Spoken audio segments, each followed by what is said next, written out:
Hi, it's Dr. Crump from Crump Chiropractic. I'm just doing a series of 6 videos on different types of treatment that we do as chiropractors. So this is a chiropractic table, and most of these chiropractic tables have what's called a drop piece. So all the drop pieces is a section of table will lift up and it's held there under a set amount of tension. So although this sounds loud, when somebody's lying here with their body weight, it's actually quite gentle just to get the table to drop.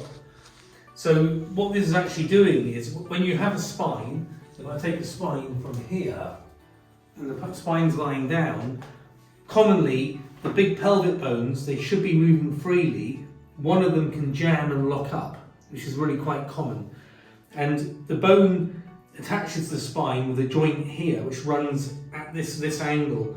So by taking the bone and you just gently drop, you can actually make the table go down. So again, that sounds noisy, but with the person on here, it's actually very gentle, and you can do it to like 70, 80, 90-year-olds, and we do every single day, and just frees up the spine without having to move people around too much.